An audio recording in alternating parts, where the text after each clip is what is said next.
So मी जेव्हा पहिल्यांदा फेसबुकवर तुमचं पाहिलं आणि माझ्या लक्षात आलं का अरे हे दोघं तर नवरा बायको आहेत.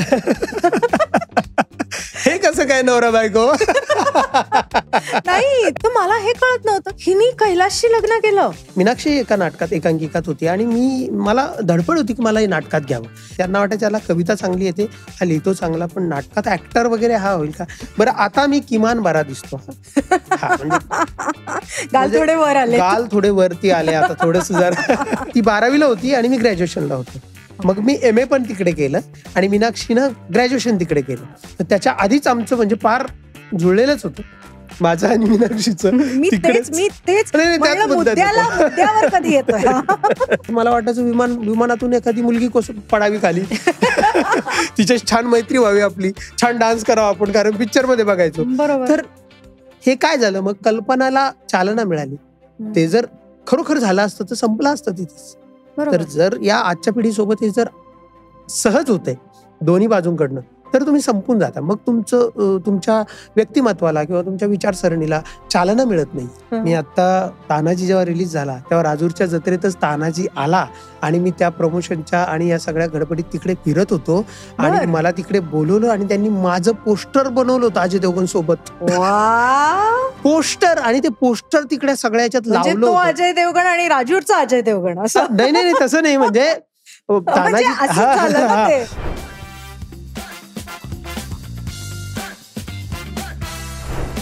हाय, मी रीमा सदाशिव अमरापूरकर. मुक्काम पोस्ट मनोरंजनच्या या भागामध्ये तुमचं सगळ्यांचं खूप खूप खूप मनापासून स्वागत आहे. तुम्ही आमचे सगळे एपिसोड्स बघताय, लाईक करताय, रील्स बघताय, शॉर्ट्स बघताय. हे सगळं आम्हाला व्ह्यूजवरून आणि फीडबॅकवरून आणि कमेंट्सवरून कळतंय. सो आता थोडंसं पुढे जाऊन मी अशी तुम्हाला रिक्वेस्ट करीन की आमचं हे जे YouTube चॅनल आहे मुक्काम पोस्ट मनोरंजन, याला लाईक करा आणि सबस्क्राईब करा.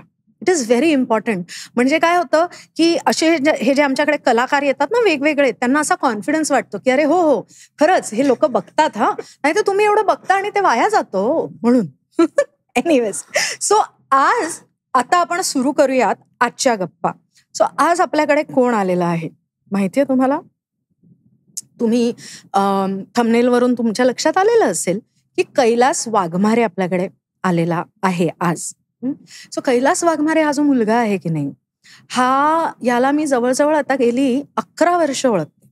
म्हणजे आम्ही असे संपर्कात आहोत, व्हॉट्सअप मेसेज हे ते एवढंच. आणि त्याचा मी परफॉर्मन्स पाहिला होता शिवाजी अंडरग्राऊंड इन भीमनगर मोहल्ला, आणि त्याचा खास परफॉर्मन्स त्यांनी आमच्या नगरच्या घरी बाबांसाठी केलेला होता. त्यावेळेला मी याचा परफॉर्मन्स पाहिलेला होता आणि त्याच्यानंतर काहीच काळाने बाबा गेले, त्याच्यामुळे त्या सगळ्या गडबडीत मी होते आणि आमचा संपर्क तुटला. पण व्हॉट अ कमबॅक. म्हणजे मनातल्या उन्हात व्हॉट अ कमबॅक. मनातल्या उन्हात ही त्याची फिल्म. तान्हाजी मधलं त्याचं कॅरेक्टर. किंवा आता त्यांनी एक फिल्म लिहिली आहे जी जाणार आहे कान्सला. ते बघून तर मी उडालेली होते आणि I was so happy and thrilled की हा आमच्या मराठवाड्यातला मुलगा जालन्याचा हा इतकी बाजी मारतोय.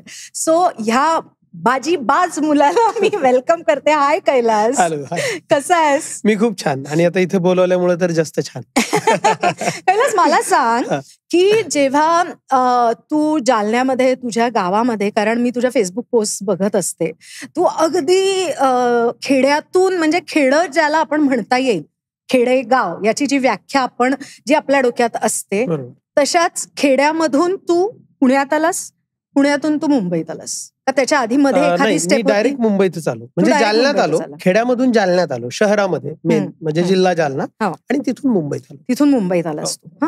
सो जेव्हा आपण अशा खेड्यामध्ये राहतो आणि तिथे सगळीच म्हणजे सामाजिक आणि धार्मिक उतरंड अगदी स्ट्रॉंग असते, तिथून जेव्हा आपण शहरात येतो मोठ्या महासागरात मुंबईसारख्या, तेव्हा त्याच्याशी जुळवून घेणं काय असतं रे नेमकं? माझ्या गावाचं नाव आहे चांदई ठोंबरी. छोटस गाव आहे, अगदी 3,500-3,500 वस्तीचं होतं जेव्हा मी आलो तेव्हा. आता ते जरा वाढलंय.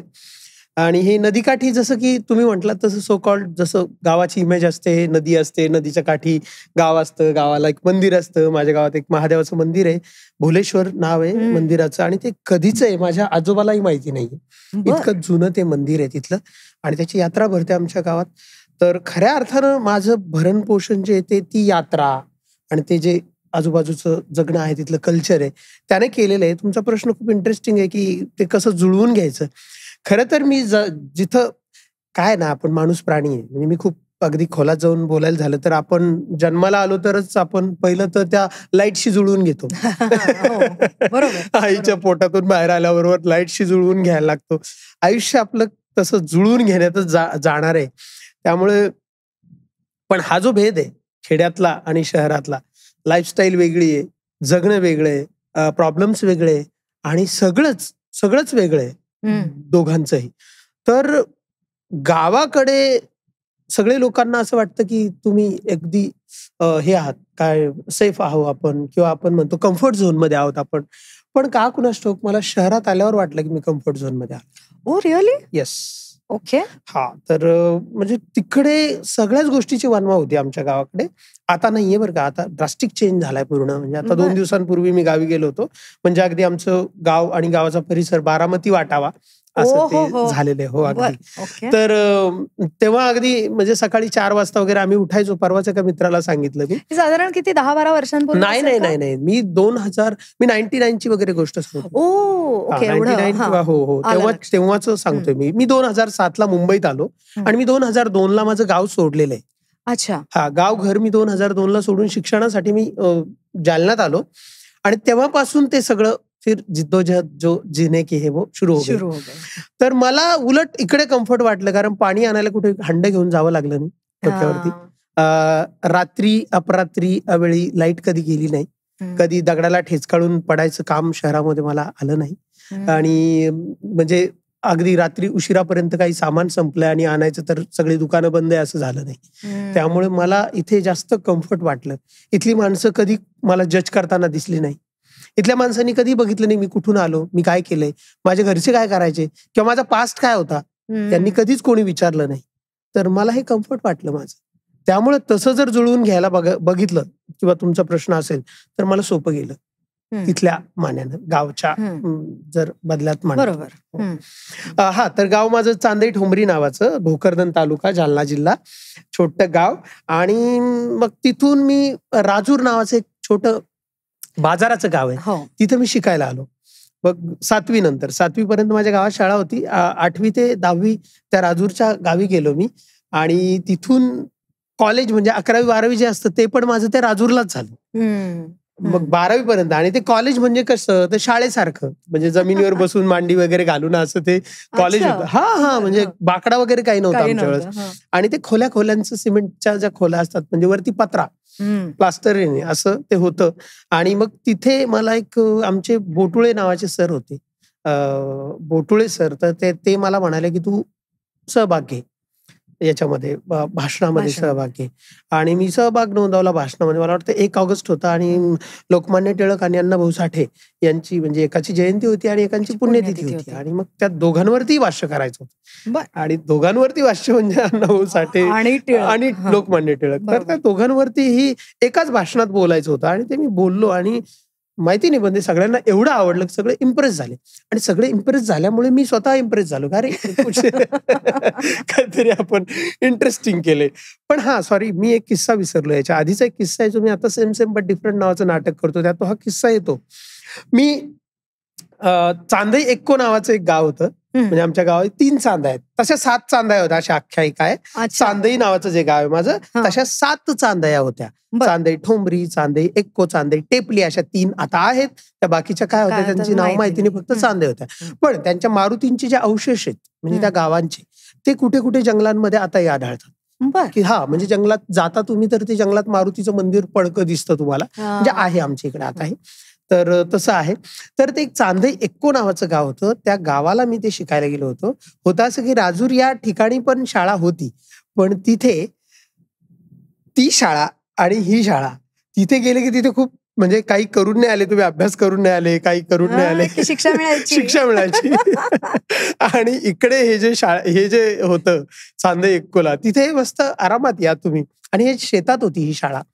तर मी आणि माझ्या चुलत भावाने तिकडे घेतलं होतं आणि शेतात पार झाडाखाली, लिंबात झाडाखाली ती शाळा भरायची. वा. हा, म्हणजे झाडाखाली तर कसं, तर म्हणजे असं एक स्पेसिफिक जागा होती जी शाळेची जागा होती. पण शाळेच्या जागा व्यतिरिक्त जेवढंही होतं ते शेत होते लोकांचे. आणि मग सकाळी जिकडे सावली पडायची तिकडे शाळा भरायची. आणि जशी जशी सावली जायची तशी एखाद्याच्या शेतात ती शाळा जायची आमची. मग तो नांगरत आला की आम्ही, नांगरत म्हणजे वखर वगैरे हाकलत आला तो की आम्ही उठायचो, दुसरीकडे बसायचो. त्याचा वखर गेल्यावर परत त्या फुफट्यात आम्ही बसायचो. किंवा बायका निंदत आल्या की परत आम्ही उठायचो आणि तिथे बसायचो. आणि अशी ती भन्नाट. किती छान ना, कोएक्झिस्टन्स किती सुंदर आहे ऍक्च्युली. म्हणजे एवढं ते इंटरेस्टिंग होतं ना. मग असंच आम्ही शिकवतो. आमचे शिपाई जे होते, शाळेतले जे शिपाई होते, त्या शाळेला काही पाईपलाईन आणि असं पाणी नव्हतं. तर ते शिपाई दूर असं तलाव होतं एक, आणि त्या तलावाच्या बाजूला एक विहीर खोदलेली होती. त्या विहिरीतून डोक्यावरती घागरीनं पाणी आणायचे आणि त्या रांजणात भरायचे. त्यांचं दिवसभर काम होतं जाणे, ते पाणी घेऊन येणे आणि त्या रांजणामध्ये भरणे. कारण 7वी ते 10वी बरेच वर्ग होते, बऱ्याच शाळा होत्या. आणि ते डोक्यावर ते पाणी, त्यांना काही वाटायचं नाही. ते खूप इमानीत बरे ते काम करायचं आणि हसत करायचे. आणि त्यांना एन्जॉय करायचे ते सगळं. आता जर तशी कामं लावली तर कठीण आहे. तर ते होतं. तर मला वाटतं हे सगळं जगणं बघत मी आलो. त्यामुळे ते एक वेगळं होतं. पुस्तकातलं वाटतं हे सगळं काही, तसं बघायला गेलं किंवा कोणाला मी सांगितलं तर.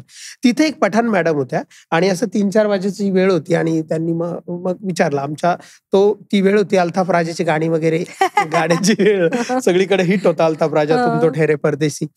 आणि तेव्हा 3-4 वाजेची वेळ होती. आणि मग ते विचारलं मॅडमने, कोणी गाणं म्हणते का. आमच्याकडे विनोद नावाचा एक होता, तो विनोद गाणं म्हणायचं अल्ताफ राजाचा. मी हात वरती केला आणि मग तिथून मी त्या अल्ताफ राजाचं गाणं म्हटलं. मी दुसरं गाणं म्हटलं, एक वेगळं गाणं म्हटलं मी. आणि ते सगळ्यांना इतकं आवडलं, सगळ्यांनी टाळ्या वाजवल्या. त्या मॅडमने मला 26 जानेवारीला तिरंग्यासमोर तेच गाणं म्हणायला लावलं. आणि मग मला एक कॉन्फिडन्स आला. तेच परत ते बोटुळे सरांनी जे पहिला उल्लेख केला मी, तिथे त्यांनी मला भाषणाला लावलं. मग आणखी कॉन्फिडन्स वाढला आणि मग हा सिलसिला सुरू झाला. म्हणजे तुझ्यातला परफॉर्मर अशा पद्धतीने हळूहळू फुलत गेला. त्या सेम बट डिफरंट या नाटकामध्ये तू अजून एक किस्सा सांगतोस. तो म्हणजे तुमच्या गावातल्या शेतात जे उंट घेऊन यायचे, तो किस्सा तू सांगतोस. सो भीमसंगीत हा जो प्रकार आहे, त्याचा तुझ्यावरचा जो परिणाम आहे त्याच्याबद्दल काय सांगशील आम्हाला? एकूणच खरं जर म्हटलं तर लोककलेचा म्हणूयात आपण. भीमगीतही त्यातच येतात. हा, ते फोक आहे ते. तर खरं तर नुसता आंबेडकरी गाण्यांचा नाही, तर एकूणच जे लोककलावंत होते त्यात जर तुम्ही ऐकलं असेल सेम बट डिफरंट मध्ये, तर सकाळी अगदी पिंगळा यायचा तिथपासून बरोबर ते रात्रीच्या जागरण गोंधळापर्यंत, म्हणजे होल डे ज्या काही गोष्टी घडायच्या आणि त्या सहज घडायच्या, म्हणजे त्या काही ठरवून नव्हत्या. तर त्याचा परिणाम होताच. पण भीमगीतांचा असा होता की कोणीतरी उद्धार करताय, बाबासाहेब आंबेडकर नावाचा, आणि त्याने आपल्या सगळ्यांचा उद्धार केलाय. नसता आपण गावगाडा करत असतो, कुठेतरी आपण खितपत पडलेलो असतो, शाळा काय आपल्याला माहिती झाली नसती, आपलं जगणं म्हणजे फार जनावराच्या बरोबरीच असतं.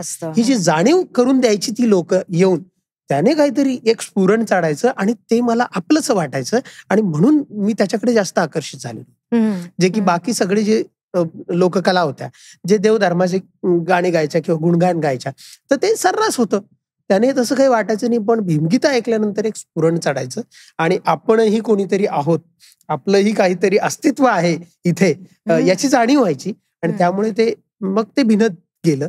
तर त्यामुळे मला तरी वाटतं की रायरन जमातीची जी लोक आहेत किंवा रायरन जे आहेत, त्यांनी माझ्या कलेचं भरणपोषण करण्यात त्यांचा म्हणजे 99% हातभार त्यांचा आहे. बरोबर. मला म्हणजे हा प्रश्न मला नेहमी पडतो. मी एक नकुसा नावाची डॉक्युमेंटरी केली होती. त्याच्यात डॉक्टर आनंद नाडकर्णी हे म्हटलेले पण आहेत की एकंदरच ग्रामीण भागात, विशेषतः महिलांमध्ये, पण आपण ग्रामीण भागाबद्दल बोलतो, की पॅसिव्ह ऍक्सेप्टन्स हा असतो की हे आहे, हे असं आहे, हे माझ्या नशिबात आहे, हे मान्य करायचं आणि पुढे जायचं. पण जेव्हा हे सगळं तुझ्या आजूबाजूला घडतंय आणि ह्याच्यातून हे सगळं आहे, पण मला वेगळं काहीतरी गाठायचं, हे कधी आलं? एक सेकंद, खूप मर्मावर बोट ठेवलंय तुम्ही. याला कारणीभूत आहे माझी आई. माझी आई तिची आई वारकरी होती आणि ती वारकरी संप्रदायाचं सगळं जे काय आहे ते तिच्यावरती प्रभाव होता. आणि माझ्या आईचं एक हे होतं की ती सकाळी सूर्य उगवण्याच्या अगोदर तिचा एक थॉट होता की सूर्य उगवायच्या आधी म्हणजे त्याच्यावरती सडा रांगोळी झाली पाहिजे अंगणामध्ये. सूर्याचं जे पहिलं पाऊल आहे आपल्या अंगणामध्ये जे पडेल ते सडा रांगोळीवरतीच पडलं पाहिजे असं तिचं होतं. आणि प्रत्येक गोष्टीत माझी आई ही प्रचंड पॅशनेट होती. प्रत्येक गोष्ट तिला करून बघायची होती. म्हणजे माझ्या घरी गावातली म्हणजे खूप जबाबदारीने मी हे बोलतो कारण माझ्या गावातल्या प्रत्येकाच्या हातात मोबाईल आहे. ते बघणार आहे हा इंटरव्ह्यू. गावामध्ये माझ्या शेतामध्ये आंब्याची झाडं लावली होती. म्हणजे 99च्या आधी 40 आंब्याची झाडं होती आणि पिण्याच्या पाण्याची वनवा तेव्हा मी तुम्हाला सांगितलं.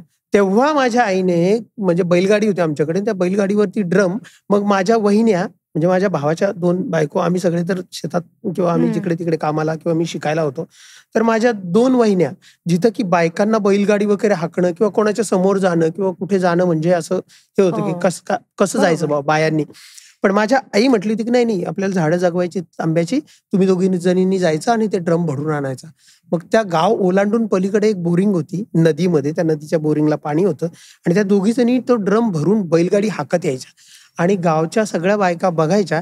आणि त्याच्यानंतर तो सिलसिला सुरू झाला. मग गावातल्याही लोकांनी ड्रम घेतले, त्यांनी टाकले. मग बायका डोक्यावर पाणी न आणता त्या ड्रमने पाणी आणायला लागल्या बैलगाडीवरती. तर हे मला वाटतं हे माझ्या आईचं श्रेय आहे.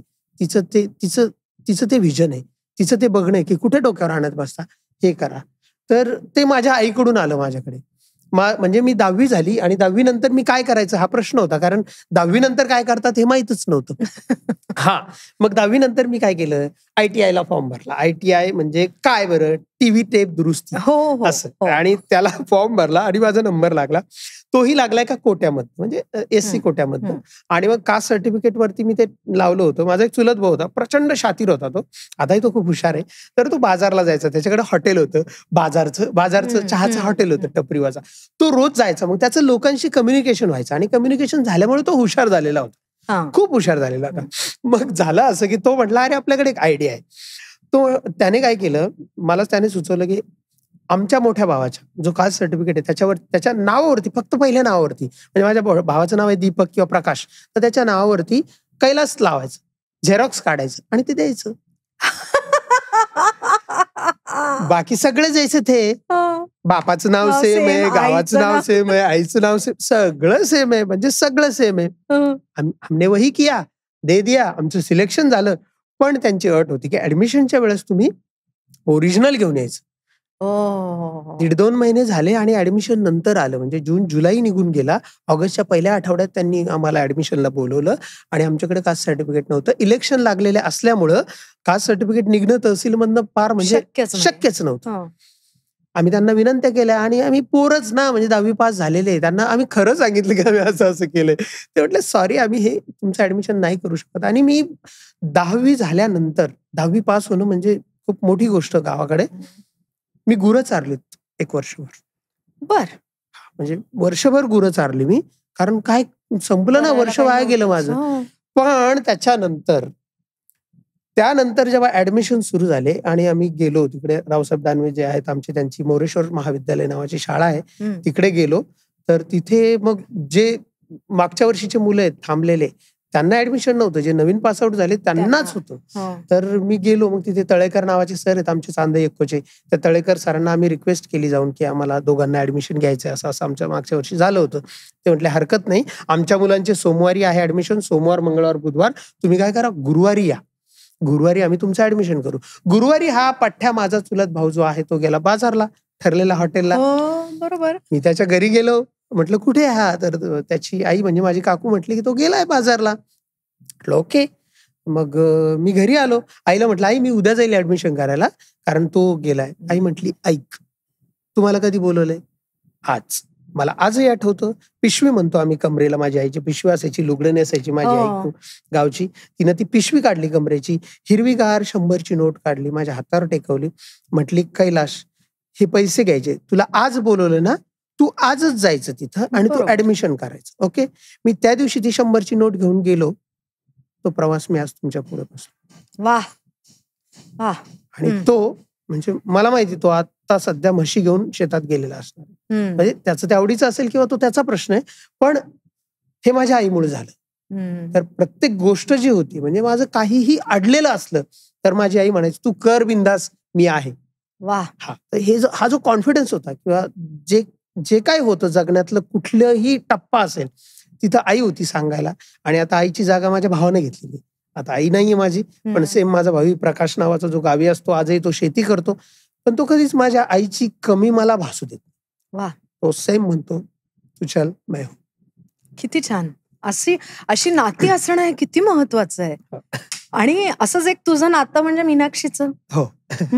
सो मी जेव्हा पहिल्यांदा फेसबुकवर तुमचं पाहिलं आणि माझ्या लक्षात आलं का अरे हे दोघं तर नवरा बायको आहे. हे कसं काय नवरा बायको? नाही त्यावेळेला. आणि मीनाक्षी राठोड ना, तर मला हे कळत नव्हतं की एक तर ही मराठी नाटकं करते ठीक आहे, हिनी कैलाशशी लग्न केलं. बरं, म्हणजे ही कहाणी काय आहे नेमकी? एक तर तू कसं, म्हणजे ते कसं शक्य झालं तुला तिला पटवणं? ओके, तुला लक्षात आलं असेल मी काय काय म्हणते. आणि कसं आम्हाला सांग गोष्ट.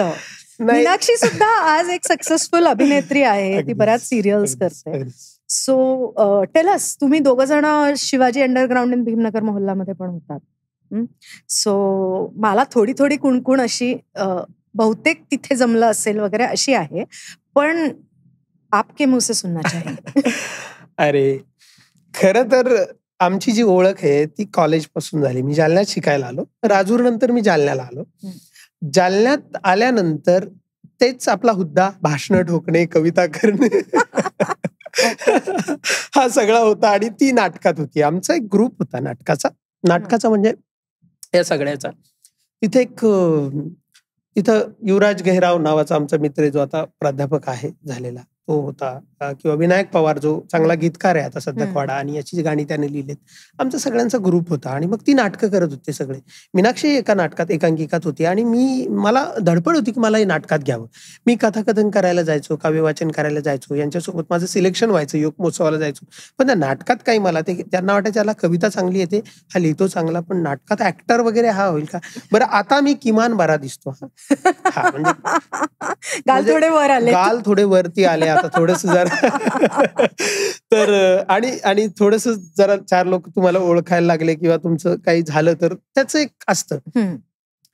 तेव्हा म्हणजे पार लागलेलंच होतं सगळीकडनं. तर मला वाटत होतं की मला नाटकात घ्यावं. आणि मीनाक्षीचा आणि त्यांची एक एकांकिका होती, त्या एकांकिकेवरती तिथल्या संस्था चालकांनी चांगला भरघोस रक्कम लावली होती. आणि आमचा जालन्याचा एक मित्र आहे सतीश लिंगडे नावाचा, जो आता सध्या खूप चांगली नाटकं करतो जालन्यामध्ये. तो घोळमटण नावाचं नाटक आता सध्या त्याचं सुरू आहे आणि बरीच नाटकं तो करतो. किंवा विनोद जैत महाल नावाचे आमचे मित्र आहेत तर तो त्या नाटकात होता. तो सेम माझ्यासारखा दिसायचा. पण त्याच दिवशी, ज्या दिवशी म्हणजे योग महोत्सवात ते नाटक झालं आणि संस्था चालक म्हणजे अंकुशराव टोपे यांचे वडील, आपल्या भैयासाहेब टोपे यांचे वडील, राजेश भैया टोपे यांचे वडील, तर ते म्हणाले की नाही मला ते नाटक बघायचंय तुमचं काय ते. पण त्या सतीश लिंगडेचं लग्न होतं. तर तो म्हटला, त्याचं म्हणजे त्याच्या भावाचं लग्न होतं, तर तो म्हटला नाही माझ्या भावाचं, सख्या भावाचं लग्न, मी येऊ शकत नाही. दुपारी होतं गॅदरिंग मध्ये. एका रात्रीत मी म्हटलं मी करतो ते. हा. आणि मी झाडून काढायला असायचो त्यांची ती खोली वगैरे जिथं तालमीचं, मी पूर्ण बघितलेलं होतं, माझं पूर्ण पाठ होतं. आणि मी म्हटलं मी करतो. आणि रात्री 2 वाजेपर्यंत रिहर्सल केली. रात्री तर मुली नसतात, सकाळी उठून 9 ते 12 वाजेपर्यंत रिहर्सल केली आणि 1 वाजता दणक्यात केलं, प्रयोग केला आणि झालो. आणि मग तिकडे मीनाक्षी होती त्या ग्रुपमध्ये, आमची चांगली मैत्री झाली. मग ग्रॅज्युएशन पर्यंत, म्हणजे ती 12वीला होती आणि मी ग्रॅज्युएशनला होतो. मग मी MA पण तिकडे केलं आणि मीनाक्षीनं ग्रॅज्युएशन तिकडे केलं. मग आम्ही एकांकिका, मग नाटक, मग सगळं, मग जे हे युवराज गहिराव असेल किंवा विनायक पवार असतील, हे पासआउट झाले आणि मग धुरा आली माझ्याकडे. मग मी झालो तिथला मग जो मेन असतो म्होरक्या, तो म्होरक्या मी झालो. आणि मग सगळा ग्रुप माझ्याकडे होता आणि मग मी नाटक बसवायचो. मग मी एकांकिका किंवा मग कथाकथन, मग प्राईज यायची सगळीकडनं. मग आमची खूप एवढी मैत्री झाली, म्हणजे रात्री अपरात्री घरी नेऊन सोडणे, मग सगळं झालं. आणि मग आमची एक माया बोर्डे नावाची मैत्रीण आहे, ती इकडे मुंबई विद्यापीठात आली होती वामन केंद्रे सरांकडे. ती म्हटली, अरे दादा तू इथे यायला पाहिजे, अरे इथे लयच भारी आहे, म्हणजे आपण तिकडे काहीच नाही, इथे आल्यावर तुला कळेल, तुझ्यासारखीची लय गरज इथे. अरे काय नाही रे, मी बघितलेत पोरं, काय येत नसतं पोरांना, तू इथे पाहिजे. म्हटलं अरे यार. मग MA झाल्यानंतर, मराठीत MA झालं होतं माझं, मग मी, मीनाक्षीने, आमची वैशाली दाभाडे नावाची एक मैत्रीण, आम्ही ते इंटरव्ह्यू दिला. 270 मुलं होते इंटरव्ह्यूला. एक इंग्लंडची मुलगी होती एलिझाबेथ वॅलिस. मग आमची त्या 270 मधनं फक्त 25 मुलं निवडल्या गेले. 24च ती इंग्लंडची एलिझाबेथ वॅलिस आणि आम्ही 24 जण पूर्ण भारताच्या कानाकोपऱ्यातून निवडलं गेलो. आणि मग आम्ही इथे आलो. तर त्याच्या आधीच आमचं म्हणजे पार जुळलेलंच होतं, माझं आणि मीनाक्षीचं. तर आमचं तिकडेच जुळलेलंच होतं. आणि मग पण आम्ही करिअरला घेऊन खूप पॅशनेट होतो दोघेही, की ते नाही की आता बस लग्नच करायचंय आणि मग हिला घेऊन कुठेतरी पळूनच जायचंय किंवा असं नव्हतं. पहिलं होतं, तिचे वडील BDO होते, मीनाक्षीचे वडील. माझे वडील झाडू टोपल्या विकायचे गावी. तो खूप म्हणजे तफावत खूप मोठी होती. आणि आमच्यात कॉमन धागा एक होता, आर्ट, कला. ही कलाकार होती आणि मी कलाकार होतो, हे एकच होतं. आणि मला वाटतं तिने माझ्यातलं कलाच बघितली, आणि मी जरी सौंदर्य बघितलं असलं तरी यावेळेस म्हणतो मी कलाच बघितली. पण मला हे विचारायचं आहे की जालनासारख्या ठिकाणी, म्हणजे आपले मराठवाड्यातली जे पूर्ण एकंदर संस्कृती आहे ती माहिती आहे आपल्याला. अगदी. जालन्यासारख्या ठिकाणी म्हणजे तू म्हणालास की तुझे वडील टोपल्या झाडू विकायचे आणि हिचे ब्लॉक डेव्हलपमेंट ऑफिसर होते वडील, तर विरोध तर झालाच असेल ना रे? खरं म्हणायचं ना तर तसा विरोध नाही झाला. आमचं लग्न तिच्या घरच्यांनी लावून दिलेलं. बरोबर. म्हणजे आम्ही लिव्ह इन, हे खूप इंटरव्ह्यू मध्ये बोललो. ऍक्च्युअली मी तुम्हाला बोललोच होतो की माझं सगळं बोलून झालंय, पण तुम्ही म्हणाला आपण काहीतरी वेगळं बोलूया. तर आमचं काय झालं, आम्ही मुंबईत, त्यासाठीच ही सगळी कहाणी सांगितली मी, की आम्ही मुंबई विद्यापीठात आल्यानंतर, पासआउट झाल्यानंतर, जेव्हा आम्ही इथे राहायला लागलो तेव्हा आम्हाला लक्षात आलं की अरे आपल्याला एकमेकांशिवाय पर्याय नाही. आपण एकमेकांसोबत खूप सेफ आहोत. सेफ म्हटल्यापेक्षा आपण काहीतरी करू शकू जर एकमेकांसोबत राहिलो तर. एकटं कुठे जाऊ काही कळणार नाही, पता लागणार नाही. आणि मग ती रूम करून राहत होती, मग मी हॉस्टेलला चोरून राहत होतो. मग तिच्या लक्षात आलं याची जेवणाची खूप परेशानी होते, राहण्याची परेशानी होते. मग ती म्हटली आपण एकत्र राहू. मग आमचे बॅचमेट 2 मुलं मुली जे गर्लफ्रेंड बॉयफ्रेंड ऑलरेडी होते आणि आम्ही ऑलरेडी होतो. मग आम्ही ठरवलं आपण एकत्र राहूया, एक असं घर घेऊया ज्याला तिकडून दरवाजा आहे आणि इकडून पण दरवाजा आहे, आणि मध्ये काय राहू एकत्र. पण जेव्हा एकमेकांच्या घरचे येतील तेव्हा मधला दरवाजा बंद करून टाकू. असं. पण घरच्यांना सगळं कळत असतं. हो नक्की, सगळं कळतं. पण मग आम्ही 7 वर्ष लिव्ह इन मध्ये होतो. 7 वर्ष. आणि मीनाक्षीनं मला इतकं मला खरं सांगायचं म्हणजे स्पून कसा पकडावा इथपासून मॅनर्स शिकवले तिने. छोट्या गोष्टी शिकवल्या. म्हणजे शर्ट असेल, माझं घड्याळ असेल, किंवा सगळ्या गोष्टी त्या मीनाक्षीनं केलेल्या असतात. म्हणजे सगळ्या. तिला खूप एक एस्थेटिक सेन्स आहे तिला. हो. आता माझ्याकडे बघून लोकांना प्रश्न पडेल, पण आहे तिला सेन्स. तर तिला एक सेन्स आहे आणि तिचंच सगळं श्रेय आहे खरं तर. म्हणजे बाकीच्या मुलींसारखी, बाकीच्या म्हणजे मी कोणाला ब्लेम नाही करत आहे, पण एक सरधोपट जी विचारसरणी असते, काळा दिसतो किंवा किडकिडीत आहे किंवा मग घरी तरी काय आहे याच्या, तर जो सो कॉल्ड विचार असतो तो तिच्या डोक्याला कधी शिवलाही नाही. आणि मी म्हटलो तरी तिला की बाबा तू बघ, असं नाही की लग्न म्हणजे तिचे मामा तिला म्हटले, तिच्या घरचे तिला म्हटले विचार कर, म्हणजे प्रेमात पडले, सोबत राहिले म्हणजे तुम्ही लग्न केलंच पाहिजे, असं काही नसतं बेटा, लाईफ खूप वेगळं असतं, असं काय हो. तिला सांगितलं आणि घरच्यांचं कामही असतं आपसुक ते समजून सांगणं, कारण आयुष्य आहे. पण तिनं त्या सगळ्यांवरती मात केलं आणि आता सध्या ती मला सांभाळते, याराला सांभाळते, घर सांभाळते, ऑडियन्स सांभाळते, तिचं युट्यूब चॅनल सांभाळते, तिचे नातेवाईक सांभाळते, माझे नातेवाईक सांभाळते. आणि खरंच मीनाक्षीच्या घरच्यांचं एवढं कौतुक आहे, त्यांनी आमचं लग्न लावून दिलं. आमच्या मित्रमंडळीचंही तेवढं श्रेय आहे आणि आमच्या दोघांचं डेडिकेशनचंही तेवढं श्रेय आहे की आम्ही कुठेही तसुबरही हल्लो नाही, आमच्या कामाला घेऊन कुठेच हल्लो नाही. आणि असे कुठलेही वाईब्स आमच्याकडनं तरी गेले नाही सोशली की बाबा हे काहीतरी लफडं करतायत, हे करतायत. आम्ही छान आताही मित्रमैत्रिणींसारखं राहतो. म्हणजे इथे येण्याआधी मी याराला प्रॉपर तिचा डब्बा, बॅग बिग सगळं भरून तिच्या सेटवर प्रॉपर नेऊन सोडलंय आणि तिकडून इकडे आलोय. म्हणजे आम्हाला आमच्या जबाबदाऱ्या व्यवस्थित कळतात. आम्ही आताही तेवढे चांगले मित्र आहोत एकमेकांचे. आम्ही नवरा बायको आणखी तरी झालेलो नाहीये. मला तेच म्हणायचं होतं, तू जे म्हणालास मीनाक्षीचा ऍस्थेटिक सेन्स, तर तिने व्यक्ती पाहिली ना रे. हा, का बरं मी हँडसम दिसतो का? मी हँडसम दिसतो. मी जवळजवळ 4 फिल्म लीड केल्या, असं तुम्हाला का वाटतं? तू हँडसम तर आहे. नाही, मला हे म्हणायचं, मला हो, मी स्वतःला खूप हँडसम समजतो. आणि तुझ्या डोळ्यात चमक आहे. बरं, ती सहसा नसते. ओके, सो मुली काय बघतात, तर मुली डोळ्यांकडे बघतात सगळ्यात आधी, आणि मग काय वाइब्स मिळतात त्या व्यक्तीकडून ते बघतात. हे मी इथे ज्या मुली शोधतायत त्यांच्या फायद्यासाठी सांगते. सो माझ्या मते मीनाक्षीने ते पाहिलं आणि ते 52 कशी सोनं आहे हे तिच्या लक्षात आलं असं, आणि म्हणून तिने हे केलं. सो आता ज्या वेळेला तू हे जे तू आता सांगितलंस की तू याराला सोडून आलास तिच्याकडे सेटवर, आणि मग तू जाऊन तिला पिकअप करशील किंवा जे काही आहे, सो हे एकमेकांना सांभाळत जगणं, एकमेकांची काळजी घेत जगणं, हे जे आहे, तर असं वाटतं का रे की आपल्या पुढची जी पिढी आहे ती याच्यात कुठेतरी कमी पडतीये? मी पॉझिटिव्ह आहे याबद्दल. मला तरी वाटतं पुढची पिढी आपल्यापेक्षाही जास्त सेन्सिटिव्ह निघणार आहे. बर, हो, नॉशिया येणार आहे त्यांना मोबाईलचा नॉशिया येणार आहे त्यांना. म्हणजे आताच बघा, म्हणजे एक काळ होता सगळे एकमेकांना व्हॉट्सअपवरती हाय हॅलो, म्हणजे आपणही एकमेकांना एवढं ओळखतो, कितीदा करतो आपण हाय हॅलो व्हॉट्सअपला, बरोबर, किंवा काही नाही ना.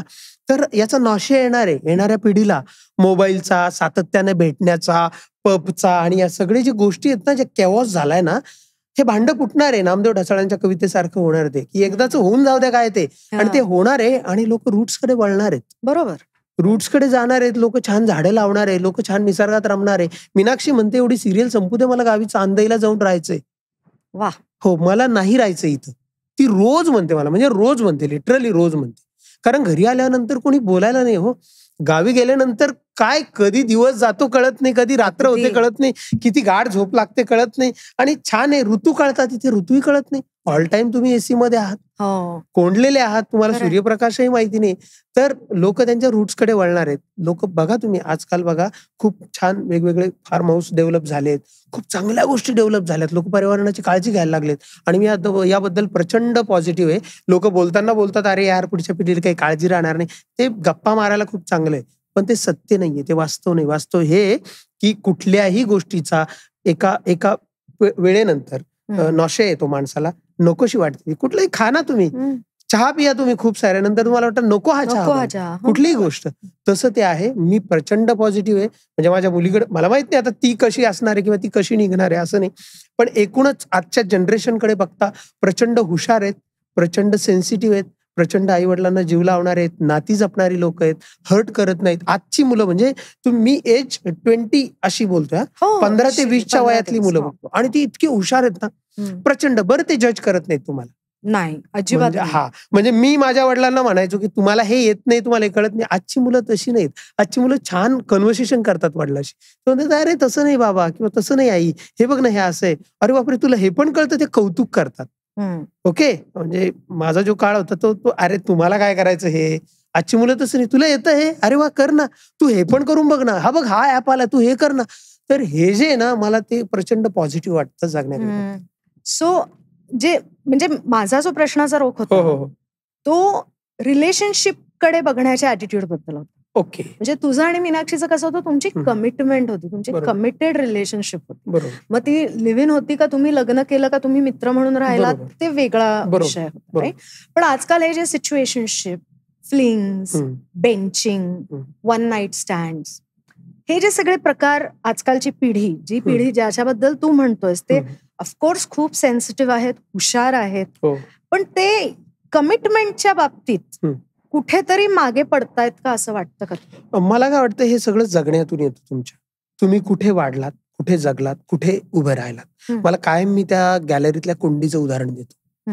म्हणजे मी स्वतःला लिंबा बाबळीचं झाड समजतो. म्हणजे पाऊस आला काय, नाही आला काय, काही फरक पडत नाही. ऋतू कुठला आहे काही फरक पडत नाही.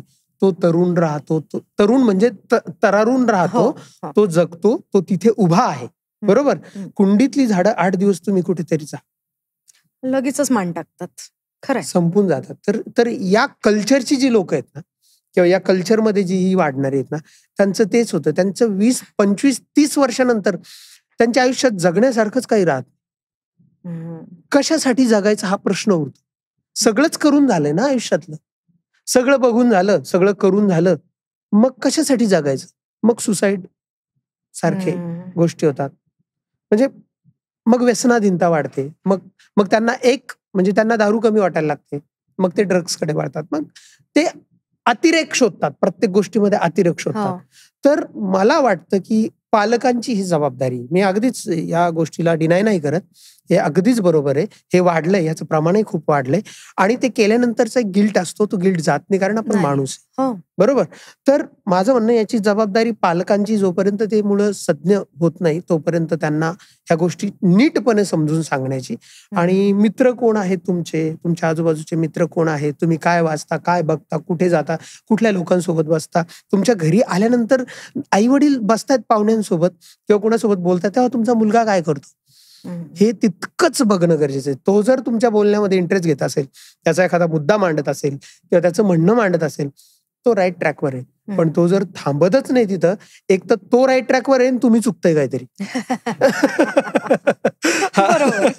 नसतं मग तुमचं चुकतंय, तुम्ही राईट ट्रॅकवर आहे आणि तो चुकता. तर हे पडताळून पाहण्याची गोष्ट आहे. तर मला वाटतं या बाबतीत सजग होणं गरजेचं आहे आजच्या काळासाठी. म्हणजे पालकांनीच, कारण मुलाला तर कळत नाही, मूल म्हणजे मुलगा मुलगी जे असतील ते, त्यांना तर कळत नाही. जे काही घडतं ते त्यांच्यासाठी आपसुकच चांगलं होतं. म्हणजे ते ज्या गोष्टीचा शोध घेतात, तर माझ्या वयात मी पण घेत होतो त्या गोष्टीचा शोध. मलाही वाटत होतं असं काहीतरी व्हायला पाहिजे, असं काहीतरी घडायला पाहिजे. पण त्या कल्पना करूनच मला कथा सुचायला लागल्या. म्हणजे मी गुरांमागे जायचो, मला वाटायचं विमानातून एखादी मुलगी पडावी खाली, तिच्याशी छान मैत्री व्हावी आपली, छान डान्स करावा आपण, कारण पिक्चर मध्ये बघायचो. तर हे काय झालं, मग कल्पनाला चालना मिळाली. ते जर खरोखर झालं असतं तर संपलं असतं तिथेच. तर जर या आजच्या पिढीसोबत हे जर सहज होतंय दोन्ही बाजूंकडनं, तर तुम्ही संपून जाता. मग तुमच्या व्यक्तिमत्वाला किंवा तुमच्या विचारसरणीला चालना मिळत नाही, क्युरिओसिटीच राहत नाही, क्युरिओसिटी संपते ना. आणि प्रत्येक गोष्ट ही कशातून निर्माण झाली, उत्सुकतेतून. उत्सुकता संपली की सगळंच संपलं. बरोबर. तर ही भीती आहेच. बरोबर. हे म्हणजे हा प्रश्न मी तुला विचारला कारण हा मला खूप अस्वस्थ करतो. तर हा जो मी आता आपल्या जे पुढची पिढी आहे त्यांचा जो रिलेशनशिपकडे बघायचा ऍटिट्यूड आहे, ह्याच्याबद्दल मी प्रश्न विचारला, कारण मला ही गोष्ट खूप अस्वस्थ करते की कमिटमेंट या मुलांना नाहीये. ही गोष्ट मला अस्वस्थ करते, कारण ज्या वेळेला आपण कमिटमेंट करतो तेव्हा ती फक्त रिलेशनशिपची नसते, तेव्हा ती मग कमिटमेंट आपली प्रत्येक गोष्टीत दिसत जाते आणि ती जगण्याच्या दृष्टीने आवश्यक आहे.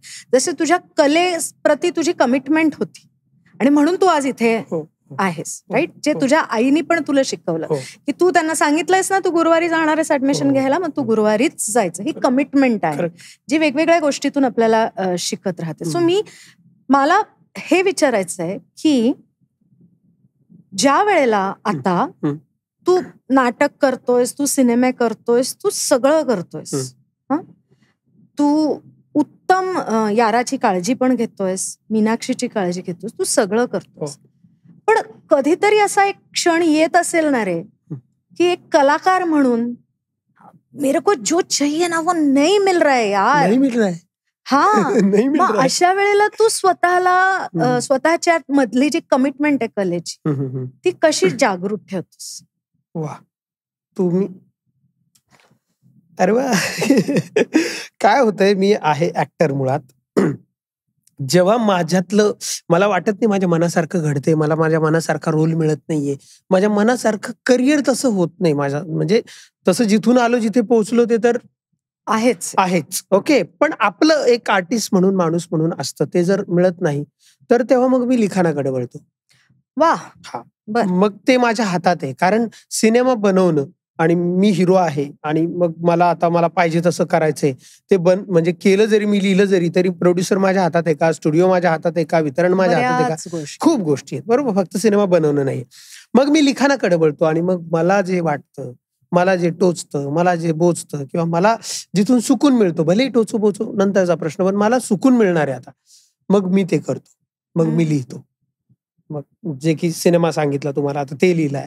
त्यानंतर हे 2 सिनेमे मी लिहून ठेवलेले आहेत. आता सध्या डिरेक्टर आहेत माझ्याकडे ते डिरेक्ट करण्यासाठी आणि मी ते पिच करतोय वेगवेगळ्या ठिकाणी. काही स्टुडिओला पिच केलेत, काही प्रोड्युसरला पिच केले. तर मला वाटतंय ते जेव्हा घडेल किंवा आता खालिद का शिवाजी गेलाय, कान्सला गेलाय, तर मग सुकून मिळतो मला. मग माझ्यातला आर्टिस्ट सुखावला जातो. तुम्ही जे म्हणता की अरे त्याचं काय, तर तो तिथून सुखावतो हे सगळं केल्यानंतर. मला वाटतं मी राईट ट्रॅकवर आहे. हो, डेफिनेटली आहेस तू राईट ट्रॅकवर. आणि मी तुला हा प्रश्न विचारायचा अजून एक कारण, की तू वडील म्हणून याराची पण पूर्ण वेळ काळजी घेतोस. सो आत्ताच्या आत्ता तू 2 उदाहरणं सांगितलीस की जेव्हा तू शेतात गाई म्हणजे गुरं चारायला जायचास तेव्हा विमान जायचं, तेव्हा तू असा विचार करायचा इथून जर आता एक मुलगी पडली तर, आणि मग त्याच्यातून तुला कथा सुचल्या. हा, म्हणजे जी परिस्थिती आहे त्याचं सृजनात्मक स्वरूप तू तयार केलंस. बरोबर. सिमिलरली जेव्हा कलाकार किंवा ऍक्टर म्हणून तू अस्वस्थ होतोस तेव्हा तू लिखाणाकडे वळतोस. परत एक सृजनात्मक वळण तू त्याला देतोस तुझ्या आतल्या अस्वस्थतेला. सो एक बाप म्हणून हे यारामध्ये बिंबवण्यासाठी तू काय प्रयत्न करतोस? ऍक्च्युली मी याराकडनं शिकतोय गोष्टी. अच्छा. हा, ती एवढी बोलकी आहे, ती एवढी म्हणजे प्रत्येकाला आपलं मूल प्यारच असतं, पण ती तिच्या वयापेक्षा खूप जास्त समजदार आहे. तिच्या वयापेक्षा खूप जास्त ती पुढे आहे. आणि असं मीच नाही, असं जेवढे हो, अगदी तसं म्हणायला हरकत नाही. तर तसं मी तिच्याकडनं शिकतोय आणि मी तिला शक्य तितकं ना मी माझं काही देण्याचा प्रयत्न नाही करत आहे. खरं सांगतो मी तुला, मी फ्रँकली. कारण मी सुमित्रा मावशींसोबत एक सिरियल करत होतो, माझी शाळा नावाची, जी ज्ञानरचना वादावरती होती, की तुम्ही मुलांना शिकवू शकत नाही, मुलं शिकतात. हा, बरोबर. तुम्ही शिकवण्याच्या फंद्यात पडू नका. म्हणजे मला जे शिकायचं ना तेच मी शिकेल, तुम्ही जे शिकवाल ते मी शिकेलच असं नाही. तर मी तिला आता सध्या फ्रीडम देतो. मी अशा गोष्टी तिच्या समोर टाकतो, म्हणजे खेळणी काही असतील किंवा काही पुस्तकं असतील किंवा काही कविता असतील किंवा काही गाणी असतील किंवा टीव्हीवरती काहीतरी लावून देणं असेल, ती त्यातून आपोआप शिकत जाते. मी तिच्यावर काही म्हणत नाही की तू हे असंच केलं पाहिजे बेटा, तू तसंच केलं पाहिजे. कारण ती इतकं काय काय करत असते ते नको करू म्हणण्यातच अख्खा दिवस जात असतो. त्यामुळे वेगळं काहीतरी कर, वेगळं काहीतरी. आणि त्यातल्या त्यात काय होतं, मीनाक्षी दिवसभर शूटला असते, ती सिरियल करते, त्यामुळे मला तिला सांभाळायचं असतं प्रॉपर. तिला कुठेही तिला हर्ट करायचं नसतं मला. आणि हर्ट न करता हे की ती लाडावणार नाही ना, याची पण मला ती काळजी घ्यायची असते. त्यामुळे खूप तारेवरची ती कसरत आहे. त्यामुळे मी सध्या तरी तिला असं काही हे नाही करत. कारण आजकालची मुलं, मग तुम्ही कुठल्या शाळेत टाकलं, मग तिथे काय शिकवलं, मग तिथे काय, म्हटलं अरे मी जिथून आलो तिथं काय होतं, ठीक आहे ना, ही पण शोधेल ना तिचा रस्ता शोधेल, ती तिचं काहीतरी बघेल जे मला विचारातही नाही, जे मीनाक्षीच्या विचारात नाही किंवा जे इथल्या सराउंडिंग मध्ये नाही, तिच्या डोक्यात काहीतरी वेगळं असेल. मग हे दाखवून ब्लॉक करतोय ना आपण तिला, बरोबर, असं मला तरी वाटतंय. त्यामुळे आणि काय होतं, आपण जे वागतो, आपण जे बघतो, आपण जे वाचतो, आपण जे बोलतो, आपण जे बिहेवियर करतो, लेकरं ते आपसूक बघतात. तर मला तिला शिकवण्यापेक्षा स्वतःला शिकवणं जास्त गरजेचं वाटतं. तिच्या समोर तू कसा वागतोस हे तुला. त्यामुळे मीनाक्षी मला सारखं शिकवत राहते, तू हे असं, तू ते तसं, हे असंच केलंय, ते तसंच केलंय. त्यामुळे सध्या तिला कमी मला जास्त शिकवणं सुरू आहे घरामध्ये. ओके. मला ना आपली जी पुरुष सत्ताक पद्धत आहे ना, त्याच्याबद्दल ना मी खूप क्युरियस. ओके. आणि मी नगरची, तू जालन्याचा, तर आपल्याला माहिती आहे की ती पुरुष सत्ताक पद्धतीने त्या भागामध्ये कसं रूप धारण केलेलं. तर मला ही फार गंमत वाटते की जेव्हा आता तू घरी राहतोस, याराची काळजी घेतोस, मीनाक्षी फुल टाइम काम करते, म्हणजे तू स्टे ॲट होम डॅड आहेस, राईट?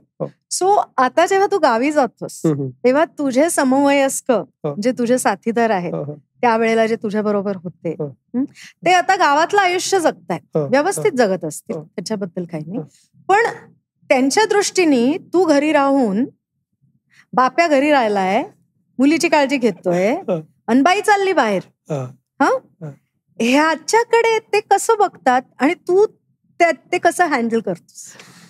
काय माहिती का, आपल्याकडे हे पूर्वापार चालत आलंय आणि पूर्वापार चालत येणाऱ्या गोष्टीला आपल्या पूर्वजांनीच फाटा मारलेला आहे. फाट्यावर मारलेलं. फुल्यांनी काय केलं, महात्मा फुल्यांनी, ज्योतिबांनी काय केलं, मी काही त्यांच्याशी जोडू पाहत नाही, पण आपण विचारांचे वारसदार आहोत, बरोबर. त्यामुळे अशा लोकांकडे किती लक्ष द्यायचं हा प्रश्न आहे.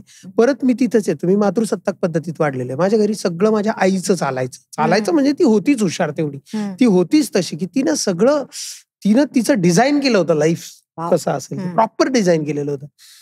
तर सगळे माझ्या आईचं ऐकायचे. माझ्या आईनं तिथल्या ज्या हे होत्या चौकटी होत्या त्या सगळ्या ब्रेक केलेल्या होत्या. तिथं जे काय असेल, जे बाईनं करायचं नाही ते सगळं माझी आई करायची, म्हणजे स्वतः करायची, सगळे इनिशिएटिव्ह घ्यायची आणि स्वतः सगळे कामं करायची ती. तर त्यामुळे माझ्यात ते आलंच नाही की कोणी काय म्हणतंय आणि आपण तिकडे लक्ष द्यायचं किंवा मग आपण अंग चोरायचं. नाही, मी म्हणजे आपला ऑराच असा पाहिजे की त्यालाच लाज वाटली पाहिजे की यार म्हणजे तुम्हाला खरं सांगतो, मी फ्रँकली माझ्या गावातले बघत असतील किंवा जेवढे मित्र आहे, मी गावी गेल्यानंतर मी 8 दिवस जरी घरी राहिलो, कोणी येत नाही. कोणीही येत म्हणजे तो काळ हा येऊन झाला, तो काळ म्हणजे मला भेटायला यायचा, हार फुलं घेऊन यायचा, तो सगळं झाला. तो म्हणजे सुरुवातीला जेव्हा मनातल्या उन्हात आलं किंवा शिवाजी अंडरग्राऊंड आलो तेव्हा सगळ्यांना कौतुक होतं, उत्सुकता होती. पण एकानंतर एक कामं येताच आहेत, एकानंतर एक सिनेमे येताच आहे. म्हणजे जेव्हा तानाजी आला तेव्हा तर सगळ्यांचं ब्रेकच झालं. अजय देवगण सोबत, सैफ अली खान सोबत संपलं आता. म्हणजे कळलं, म्हणजे आता तू आमच्यातला नाही राहिला, तू आमचा नाहीये. तू काहीही केलं किंवा तुझ्या बायकोने काहीही केलं तरी ठीक आहे ना, तुम्ही हिरो आहे, ती हिरोनी आहे, ती काही पण करू शकते.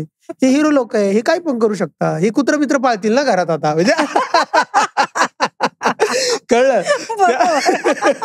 त्यामुळे त्या स्टेजच्या त्याच्या पुढे गेलंय हे सगळं काही त्यांच्या दृष्टीनं. आपण तर तिथेच आहोत, आपण तर तोच लढा लढतो किंवा तोच जिद्दोजहद जी आहे कामाशी किंवा जगण्याशी ती सुरू आहे आपली. पण त्यांच्या नजरेत त्यांनी ते शस्त्र टाकून दिलेले आहेत आता, नाव ठेवण्याचे किंवा काहीतरी म्हणण्याचे. भेटलो तर छान गोडीनं बोलतात, चहा प्यायला बोलवतात, पण असं नाही. कारण ते माझ्याकडे काय येत नाही त्याचंही कारण सांगतो. त्यांच्याकडे बोलायला मुद्दाच नसतो. म्हणजे बोलणार काय, हा येऊन भेटणार, आपण काय म्हणणार, अरे वा मग काय आता कुठला पिक्चर येतोय, झालं, आता पुढे काय, याच्या पुढे काय, बरोबर, विषयच नाहीये. म्हणजे हे शहर माहिती नाही, ही इंडस्ट्री माहिती नाही, हे काहीच माहित नाही. तुम्ही जर गावाकडे गेलात, शेतकरी शेतकऱ्यांना भेटतात किंवा गावातले मित्र एकमेकांना भेटतात, कुठलं पीक लावलं, बरं हे लावलं, मग कुठलं औषधी फवारणार आहे हे, बरं मग नांगरणी, म्हणजे ते सगळं त्यांना माहिती असतं. हे त्यांच्या आवाक्या बाहेरच आहे सगळ्यांच्या. सॉरी. त्यामुळे कोणी येऊन म्हणजे काहीही बोलत नाही किंवा म्हणत नाही किंवा काही नाही, भेटलं तर आनंदाने भेटतात, चहा प्यायला बोलवतात, एवढं. त्याच्या व्यतिरिक्त काहीही होत. त्यामुळं मला काही त्रास नाहीये या गोष्टी. पण जर कोणी येऊन तुला म्हंटल की काय तू घरी बसून मुलीला सांभाळतो आणि हे शोभतं का, ऍक्च्युअली मीच सगळ्यांना सांगतोय, बाप्या माणसाला मीच सांगतोय सगळ्यांना की मी मुलीला सांभाळतो. आणि माझं उत्तर हे असतं त्याच्यावरती की लहान मूल, मुलगी असो मुलगा असो, लहान मूल 4-5 वर्षापर्यंत तुमचं असतं. 4-5 वर्ष झाले की त्याच्यानंतर त्याला घरात थांब म्हटलं तरी ते थांबत नाही. त्याचे मित्रमैत्रिणी झालेले असतात, त्याचं एक वेगळं जग असतं आणि तो त्यांच्यात जाऊ पाहतो, कायम त्याला तिकडे जायचं असतं, तो घरात थांबतच नाही. मला वाटतं मी जगातला खूप सुखी प्राणी आहे, सुखी माणूस आहे की ज्याला मुलीसोबत राहायला वेळ मिळतो. माझी बायको दुःखी आता सध्या, ती म्हणते मला तिच्यासोबत वेळ घालवता नाही मिळत. ती मोठी व्हायला लागली आणि तिला वेगात मुलं मोठी होतात या वयात. ती काय जे काय बोलणार, ती काहीतरी काम करणार, मग ती काहीतरीच म्हणणार. ती मला धमकी देते, ती तू माझं ऐकत नाही ना, ठाम टीचरला फोन लावते आणि तिला सांगते. हे ती मिस करते ना, माझी बायको मिस करते हे सगळं. तर मी जे तिला बोलतो ती मला उलट सगळं सांगते की मी तुला आता हे करणार, थांब रे तुला मी शिकवते, असं ती मला म्हणते. हे तू करू नको, मी शिकवते. तर हे ते मिस करते ना. तर मला वाटतं मी खूप लकी पर्सन आहे. आणि काय होतं माहिती का, जेव्हा मी म्हणजे काय, आपण शहरात आल्यावर आपल्याला गाव नव्यानं कळतं. मला ती माणसं, गावाकडे राहणारी माणसं, नाव ठेवणारी माणसं मला आता अजिबात चुकीची वाटत नाही, मला खूप चांगली वाटतात ती. जेव्हा मी गावाकडे राहून ग्रामीण साहित्य वाचायचो तेव्हा मी म्हणायचो, अरे हे असं कसं असू शकतं, मी जगतो तर मला कसं दिसत नाही, ह्या लेखकाला कसं दिसलंय, एक्झॅक्टली हे मला कसं दिसलं नाही किंवा मी काय असा विचार केला नाही. तर ते शहरात येऊन इथल्या जगण्याशी मिसळून माझ्या लक्षात आलं की अरे इथं आल्यावर कळतं की ती माणसांचं म्हणजे ते तिथपर्यंतच आले ना, बाजाराच्या गावापर्यंत आले किंवा लयतलय जिल्ह्याच्या गावापर्यंत आले आणि तिथपर्यंत भेटणारी माणसंही कोण होती, तर तीच माणसं होती जी अवतीभोवती. पण त्याच्या वेगळं पण काहीतरी जग आहे. आणि मग हे जग यापासून जेव्हा आपल्याला मिळत नाही ते तेव्हा आपल्याला जाणवते का अरे आपण जिथून आलो वो सही था. म्हणजे आता गावी गेलो मी तर गावी घरी गायचं दूध निघतं, घरी गायची कोंबड्यांची गावरान अंडी आहेत किंवा सगळं भुईमुगाच्या शेंगा असतील, सगळं गावरान मिळतं, जे की इथं मला पैसे देऊनही ते मिळत नाहीये. मग तेव्हा मला त्याचं महत्व कळतं. किंवा इथे आता मी सांभाळायला बोलवतो बाई, याराला सांभाळायला होती 2-2.5 वर्ष बाई, तर ती बरोबर घडीच्या काट्याकडे तिचं लक्ष असायचं. म्हणजे 7 वाजले की ती बरोबर निघायची, पटपट आवरून जे जिथे असेल ती तिथं पडू द्यायची, निघून जायची. गावाकडे तसं नसतं. एकदा मुले एखादा व्यक्ती घेऊन गेलं की ते पार झोपल्यावरच त्याला आणून घालायचं. अरे हे झोपला तुमचं. बरोबर. म्हणजे आपल्यालाही काळजी नाही. आता आपण 4 वेळेस व्हिडिओ कॉल करणार तिला, बघू यारा कुठे झोपली का, काय करते, तिनं काय केलं तर नसेल असं. तर हे जे ते वाटतं की नाही ते मिस करतोय आपण, ते गावाकडचं आहे. तर मला ही जी माणसं आहे ना, कारण त्यांचं जगणंच तसं आहे. बरं ते तसे का वागतात? कारण त्यांना कोणीतरी नाव ठेवलेलं असतं, त्यांना कोणीतरी बोललेलं असतं, म्हणून ते झिरपत आलेलं असतं त्यांच्या. खरंय. त्यांना दोष देण्यात काहीच अर्थ नाही. मला आता पण गावाबद्दलच बोलतोय म्हणून मला हे विचारायला आवडेल की मग तू सिनेमा हा गावात असतानाच पाहिलास ना, कारण तू गुरं राखताना स्वप्न बघत होतास हिरोईन खाली पडायचे. सो गावाकडे तू सिनेमा कसा बघायचास रे? म्हणजे काय जत्रेत बघायचा का, थिएटर होतं का, काय म्हणजे कसं सिनेमाची आणि तुझी ओळख कुठे झाली? खरं तर ब्लॅक अँड व्हाईट टीव्ही होत्या, रामायण वगैरे. माझा एक मित्र आहे मनोज गायकवाड नावाचा, त्यांच्या घरी एक टीव्ही होता तेव्हा, आणि ते बाजूला राहायचे. आणि गावी कसे एकच घर असायचं, घर म्हणजे खोली, आणि टीव्ही पण सगळे दरवाजाच्या बरोबर समोर ठेवायचे. दरवाजा सताड उघडा की येणाऱ्या जाणाऱ्याला कळावं तुमच्या घरामध्ये टीव्ही आहे. तर ती लत तेव्हा क्रेज पण प्रचंड होतं. खरं तर रामायणाचं होतं, महाभारताचं होतं. अलिफ लैला नावाची सिरियल होती आणि ती रात्री 9-9:30 लागायची, आणि असं वाट बघत बसतो सिंदबाद कधी येतो आता. तर ते होतं. किंवा मिथुन चक्रवर्तीची सगळे सिनेमा होते, डिस्को डान्सर आणि हे सगळे. तेव्हा जाऊन त्या अंगणात बसून मी ते सिनेमा बघायचो, आणि माझं स्वप्न होतं की माझ्या घरात कलर टीव्ही असावी. स्वप्न होतं ते की माझ्या घरी असावी, पण ते म्हणजे शक्य नव्हतं तेव्हा गावाकडे असणं. आणि माझा भाऊन ते गणपती बसवायचे, आणि त्या गणपतीमध्ये ते VCR आणायचे, आणि VCR वरती 4-4 पिक्चर बघायचे आम्ही रात्रीचं. म्हणजे संध्याकाळी 6-7 अंधार पडायची वाट बघायचो. आणि मला वाटतं हिवाळ्याच्या तोंडीच असतो ना गणपती, तेव्हा लवकर संध्याकाळ होते, 5:30-6 वाजताच अंधार पडतो. 6 ते 9, 9 ते 12, 12 ते 3, 3 ते 6 असं त्या VCR वरती आम्ही. आणि आम्ही जागा अटकून ठेवायचो, ते आकडा टाकायची तारेच्या याला, आणि तिथे गणपतीच्या समोर, आणि मग तिथे आम्ही सिनेमा बघायचो. हम नावाचा सिनेमा मी बघितला होता तेव्हा, की हा मोहरा आणि ते बोल राधा बोल, हे लहान असताना अगदी ते सिनेमे बघायचो. आणि 4-4 सिनेमे म्हणजे आमच्यासाठी ते फिल्म फेस्टिवल होतं. त्याबद्दल मला वाटत नाही की कोणी बोललं असेल, लिहिलं असेल, की आपण या मोठमोठ्या फिल्म फेस्टिवल बद्दलच बोलतो, पण ही जी जत्रेत असतात, गावात असतात, VCR वरती असतात, ही त्या लोकांसाठी फिल्म फेस्टिवल आहे. एकानंतर एक सिनेमा, ते गेल्यानंतर दिवसभर त्याच्यावर चर्चा, की ते कसं होतं, ते कसं होतं. म्हणजे आम्ही दुसऱ्या दिवशी म्हणजे 10-11 वाजेपर्यंत झोपायचो, नंतर दिवसभर फायटिंग खेळायचो पोरं. कालच्या फिल्म मध्ये बघितले.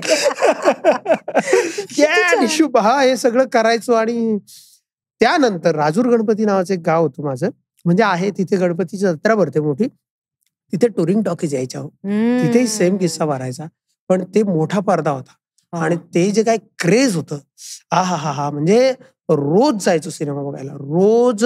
म्हणजे प्रत्येक सिनेमा बघितला त्याच्यात, प्रत्येक म्हणजे जो सिनेमा लागलेला असेल तो सिनेमा बघायचो. आणि इंटरेस्टिंग काय व्हायचं, सकाळी 3 ते 6चा जो शो असायचा ना, तेव्हा सगळे म्हणजे टुरिंग टॉकीज अशा आजूबाजूला असायच्या, आणि 3 ते 6च्या शोला सगळे टुरिंग टॉकीजच्या पडदे वरती करून द्यायचे. मग मला हवं तसं हॉप, म्हणजे सिनेमा सुरू झाला, तिकीट झाले, बुक झाले, आता बाहेर कोणी नाहीये, सगळे लोक ते वरती करायचे. मग या टॉकीज मधून तो सिनेमा दिसायचा, त्यातून तो दिसायचा. हा बोर व्हायला लागला की हे उठून तिकडे जायचे, ते उठून तिकडे जायचे, कुठलाही सिनेमा बघा सकाळी. म्हणजे आम्ही तर कधी तिकीटही काढायचो नाही, बाजूलाच डायलॉग ऐकत उभं राहायचो, आणि ते पडदेवरती होण्याची वाट. कसली धमाल आहे, खूप भारी. आणि तिथे मग ते सिनेमा बघितले. त्या व्यतिरिक्त आम्ही ते भिंगाच्या काचामध्ये. मग तू माहेरची साडी पण बघितला. माहेरच्या साडीला पोलीस प्रोटेक्शन होतं. पोलीस प्रोटेक्शन मध्ये माहेरची साडी, म्हणजे अख्ख्या थिएटरला, त्या याला पूर्ण पोलिसांचा घेरा, तंबूला. ते मी बघितलेलं. हो. आणि त्या तंबूला घेरा आणि त्या तंबूमध्ये ते मग ते फुल म्हणजे पडदा जो आहे, पडद्याच्या समोर जे बसतात माणसं तेवढे, पण पडद्याच्या मागेही 50 माणसं बसायची. हो, उलट बघायला. पण तेही तर हाऊसफुल, म्हणजे माहेरची साडी म्हणजे क्रेजच होत. अजून कोणती फिल्म त्या काळात बघितलीस? मी खूप फिल्म बघितला. कुंदन नावाची फिल्म, जी याची आपल्या हे धर्मेंद्र, खूप फिल्म बघितल्या. म्हणजे तांब्याचा विष्णू बाळा पाहिलीस का नाही? नाही, ती नाही आली. ती पश्चिम महाराष्ट्रात हा, ती तिकडे गाजली. इकडे नाही. इकडे म्हणजे जास्त मिथुनदाच्या फिल्म लागायच्या आमच्याकडे. हा, मराठवाड्यामध्ये. आणि डब फिल्म साऊथ इंडियन? नाही, त्याचं क्रेज नव्हतं. त्याचं नव्हतंच क्रेज. झपाटलेला बघितला टुरिंग टॉकीजवर. झपाटलेला म्हणजे भीती वाटली होती, भीतीनं थरकाप उडालेला. तुला गंमत माहितीये ना की ते टुरिंग टॉकीज वाले, कारण त्यांना जास्त शो काढता येतात रात्रीतून, म्हणून ते प्रोजेक्शनचा स्पीड वाढवतात. म्हणजे 2.5 तासाची फिल्म जी आहे ती 2 तासात संपते. म्हणजे 4 शो मागे त्यांना अजून एक शो काढतायत. हे मला माहितीये, कारण माझी फिल्म जी होती RR आबा, ती सगळ्या टुरिंग टॉकीज मध्ये फिरलेली. ओके. त्याच्यामुळे मला ही सगळी गणित माहिती. सो मला सांग की मग त्यावेळेला जबरदस्त हिरो असा कोण वाटायचा तुला?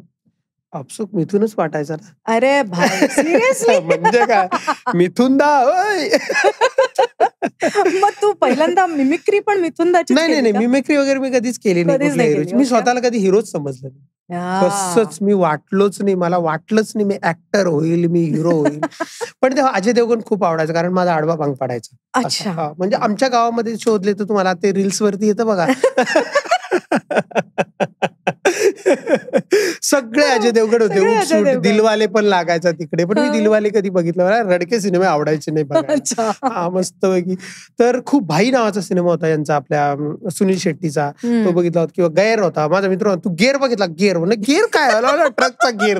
तुला गेअर पिक्चर किती भारी, तू गेअर. ते इंग्लिश मध्ये लिहिलेलं असल्यामुळे गेअर. बरं, तिथे एवढी मज्जा यायची ना.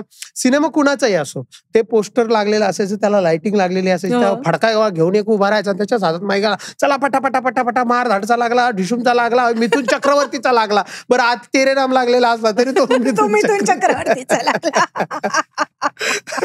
अशी ती. आणि मग रिक्षाला पोस्टर लावून ते फिरायचे ना, फ्लेक्स लावून. हो, धमाल. खरंच धमाल होती. पण मग आता असं वाटतं का कधीतरी की परत एकदा जत्रेत जाऊन तसा सिनेमा बघावा? म्हणजे सर्कल कसं कम्प्लीट झालं. मी आता तानाजी जेव्हा रिलीज झाला, तेव्हा राजूरच्या जत्रेतच तानाजी आला आणि मी त्या प्रमोशनच्या आणि या सगळ्या गडबडीत तिकडे फिरत होतो आणि मला तिकडे बोलवलं आणि त्यांनी माझं पोस्टर बनवलं होतं अजय देवगण सोबत. पोस्टर, आणि ते पोस्टर तिकडे सगळ्याच्यात लावलं. तो अजय देवगण आणि राजूरचा अजय देवगण असं? नाही, तसं नाही. म्हणजे तर जिथे ज्या टुरिंग टॉकीजला, ज्या जत्रेत अजय देवगणचे सिनेमे पाहिले, इतिहास वगैरे तिकडे बघितलेला मी, किंवा पहिला सिनेमा फुलावर काटे मी जत्रेत पाहिलेला. माझे आई वडील सगळे दादा कोंडकेंचे खूप सिनेमे पाहिले. दादा कोंडके. तर जिथे लागला तिथेच तानाजी लागला आणि त्या सिनेमाचं उद्घाटन त्यांनी माझ्या हस्ते केलं तिथे. वाह. आणि म्हणजे ओपनिंग माझ्या हस्ते केली टुरिंग टॉकीजची. आणि मला ते सर्कल कुठेतरी असं कम्प्लीट झाल्यासारखं वाटलं. मला ना एक खूप असं रुख मनाला लागून राहिलेली आहे. ती अशी की शिवाजी अंडरग्राउंड इन भीमनगर मोहल्ला हे जे नाटक आहे, हे आत्ताच्या काळात व्हायला पाहिजे आणि त्याचे खूप प्रयोग व्हायला पाहिजे असं मला डेफिनेटली वाटतं. तुझं काय मत आहे की ते नाटक आज किती रेलेव्हंट आहे? ते अगदी 101% रेलेव्हंट आहे. 100 नाही. म्हणजे त्याची खूपच नितांत गरज आहे. आजूबाजूला जे घडतंय, जे बोलल्या जाते, ज्याने समाजावर खूप विपरीत परिणाम होत आहेत आता सध्या, जे लोक दहशतीखाली वावरतायत, म्हणजे एका जाती धर्माचेच नाही तर सगळ्या जाती धर्माचे, कारण कधी कुठे काय होईल काही सांगता येत नाही. बरोबर. त्या काळात शिवाजी अंडरग्राउंड हे खूप आशेचं किरण आहे, एक नवा अंकुर आहे. सगळ्यांना म्हणजे सामाजिक सलोखा घडून आणण्यासाठी ते प्रचंड म्हणजे प्रेरणादायी नाटक आहे. एक उदाहरण सांगेल तुम्हाला. सोलापुरामध्ये भर ईदच्या दिवशी फक्त मुस्लिम महिलांसाठी सोलापूरच्या थिएटरमध्ये शिवाजी अंडरग्राऊंड इन भीमनगर मोहल्लाचा प्रयोग झाला होता आणि अख्ख्या थिएटरभर मुस्लिम महिला बुरखा घालून आल्या होत्या. शिवाजी अंडरग्राऊंड इन भीमनगर मोहल्ला नाटक त्यांनी बघितलं होतं. हे कधीची गोष्ट आहे? ही 2013ची गोष्ट आहे. बापरे. 12-13 झपाटलेला काळ होता आमचा. हो, तेव्हा आम्ही त्याच काळात मी नगरला प्रयोग पाहिला होता. करेक्ट. तर 2012 आणि 13 या काळामध्ये आम्ही झपाटल्यासारखं ते नाटक केलं. कुठे कुठे जाऊन केलं. सांगलीला फक्त वेश्यांसाठी ते नाटक आम्ही केलं. फक्त वेश्यांनी ते नाटक येऊन बघितलं होतं. तर महत्वाचा मुद्दा हा आहे की आज माणसाच्या गरजा काय आहेत? आज धार्मिक गरजा आहे, सामाजिक गरजा काय आहेत आजच्या, त्या जरा आपण नीट ओळखायला पाहिजे. आपले प्रॉब्लेम्स काय आहेत ते जरा नीट ओळखायला पाहिजे. म्हणजे काय आहेत, आपले मुलं कुठे शिकतायत, त्यांनी काय करायला पाहिजे, 10 वर्षात जग कुठे जाणार आहे, भारत 10 वर्षात कुठे असणार आहे, तुमची मुलं 10 वर्षात जेव्हा मोठी होणार आहे त्यांच्या प्रॉब्लेम्स काय असणार आहे, याच्याकडे जरा नीटपणे आपण बघितलं पाहिजे आणि त्याचा उपाय काय आहे त्याच्यावरती आपण आज काम केलं पाहिजे. आणि त्याची जबाबदारी सगळ्यांची, म्हणजे एकाची नाही, कुठल्याही जातीची, धर्माची, कुठल्याची नाही, त्याची जबाबदारी सगळ्यांची आहे. आणि माझ्यासाठी वाटतं त्याला पूरक आजच्या चांगल्या कलाकृतीच आहे. म्हणजे सिनेमा बघून माणूस बदलतो, नाटक बघून माणूस बदलतो, 100% विश्वास. विचार तरी करायला लागतो, विचार तरी करतो आणि माणूस विचार केल्यानंच बदलतो. तर माझं म्हणणं शिवाजी अंडरग्राऊंड हे मस्त आहे आजच्या काळामध्ये. मी तर माझी या पॉडकास्टच्या माध्यमातून मी सांगेल, म्हणजे खूप विनोद तावडे साहेब जेव्हा होते, जेव्हा त्या कल्चरल मिनिस्टर, तेव्हा ते जेव्हा याला नाटक बघायला आले होते शिवाजी मंदिरला, त्यांनी दिवाळी पहाटला आम्हाला त्यांच्या घरी जेवायला बोलवलं होतं सगळ्या टीमला. आणि आम्ही गेलो आणि मला खूप सांगायला छान वाटतं. आम्ही जेव्हा गेलो सकाळी 9 वाजता त्यांच्या घरी, 9 ते 2 त्यांनी कुठलाही फोन घेतला नाही, त्यांचा दरवाजा कोणी नॉक केला नाही, काहीही नाही. फक्त त्यांची मुलगी, त्यांच्या मिसेस आणि विनोद तावडे साहेब फक्त आमच्याशी गप्पा मारत होते आणि काय करूयात विचारत होते. शरद पवार साहेबांनी जेव्हा नाटक बघितलं तेव्हा ते म्हणाले की आपण याचे प्रयोग महाराष्ट्रभर करूयात आपण. पुढे ते झालं नाही शक्य काही कारणामुळे. पण मला आज वाटतं की आज शासनानं किंवा जो कल्चर हे आहे, आपलं सांस्कृतिक विभाग आहे, त्यांनी हे नाटक सामाजिक सलोख्यासाठी हे नाटक पूर्ण महाराष्ट्रभर, प्रत्येक जिल्ह्यात, प्रत्येक तालुक्यात, इव्हन बाजाराच्या गावी हे नाटक ठेवावं. आम्ही करायला तयार आहोत कुठल्याही सिच्युएशन मध्ये. बरोबर. जर सामाजिक सलोखा घडत असेल, समाजात चांगलं जर काहीतरी पेरलं जात असेल, तर मला वाटतं हे होणं गरजेचं. नक्कीच. So Kailas, Shivaji underground in Bhimnagar मोहल्ला हे झालं. हे मंतरलेला काळ तू म्हणालास तसं.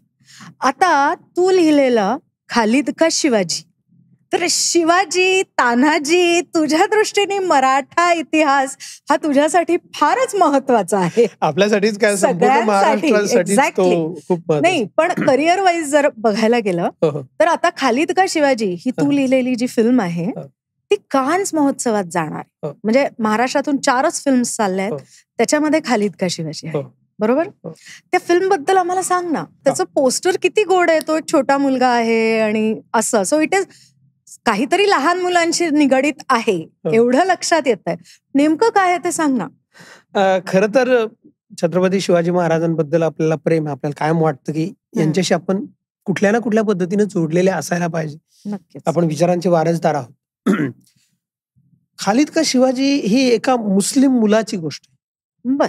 आणि त्याला पडलेले काही प्रश्न आहेत, तर त्या प्रश्नाच्या उत्तर शोधता त्याला सापडलेले शिवाजी महाराज त्याला सापडतात का, त्याला मिळतात का, काय घडतं त्याच्यासोबत. म्हणजे तुम्ही जर माझी खिसा नावाची शॉर्ट फिल्म बघितली असेल तर ती एका मुस्लिम मुलाची आहे. मुस्लिम मुलगा आहे आणि नंतर कळतं स्क्रीन प्ले मध्ये आपल्याला की त्या खिशावरती त्याने शिवाजी महाराजांचं चित्र काढलंय. बरोबर. आणि मग सगळीकडे खळबळ की एका मुस्लिम मुलानं कसं काय खिशावरती शिवाजी महाराजांचं चित्र काढलंय, म्हणजे ते शिक्का काढलाय. आणि मग पुढे सिनेमा घडत जातो. तसंच या मुलाला सगळे चिडवतात अफजल खान म्हणून याला चिडवतात आणि याला वाटतं की चला अफजल खान कोण होता. मग अफजल खान जर आपण अफजल खान आहे किंवा आपण जर मुस्लिम आहे तर मग आपण शिवाजी महाराजांचे शत्रू असलो पाहिजे. शिवाजी महाराज पण आपले शत्रू असले पाहिजे. कोण आहेत शिवाजी महाराज. आणि तिथून सिनेमा सुरू होतो. वाह. मग कोण आहे शिवाजी महाराज? शिवाजी महाराजांना शोधता शोधता शोधता शोधता त्याच्या हाती काय लागतं किंवा नाही लागत किंवा त्या मुलाचं काय होतं ती सांगणारी ही गोष्ट आहे. मला वाटतं त्याला लागतं की नाही लागतं, पण ऑडियन्सच्या हाती नक्कीच काहीतरी लागतं. डेफिनेटली ऑडियन्सला काहीतरी मिळतं त्यातून. मला हे बीजच इतकं आवडलेलं आहे. मग काय होतं त्या मुलासोबत, तर त्याची ती गोष्ट आहे खालीद का शिवाजी. आणि मला खूप आनंद वाटतो की आपल्या शासनाकडनं ती तिथल्या फिल्म बाजारमध्ये सिलेक्ट झाली. आणि चांगलं आहे की काय होतं आपली कायम आपल्याकडे बोंब असते की चांगला सिनेमा नाही बनत नाही, चांगला कंटेंट येत नाही. मग चांगला कंटेंट आल्यावर अशी बोंब असते की चांगला आला तर कोणी बघत नाही, कोणी कुठे सिलेक्ट होत नाही. बेसिकली बोंब असते. तर त्यातही हे खूप चांगलं होतं. म्हणजे माझ्याबद्दल खरंच सांगतो मी, माझ्याबद्दल इतका पॉझिटिव्ह गोष्टी घडतात ना, कायम पॉझिटिव्ह गोष्टी घडत आलेल्या. मीनाक्षीपासून कायम पॉझिटिव्ह गोष्टी घडतात. मीही खूप पॉझिटिव्ह आहे. तर मी जेही कलाकृती करतो, जीही कुठलीही बघा तुम्ही, म्हणजे अगदी मयत नावाची शॉर्ट फिल्म केली होती, तिलाही नॅशनल अवॉर्ड होता.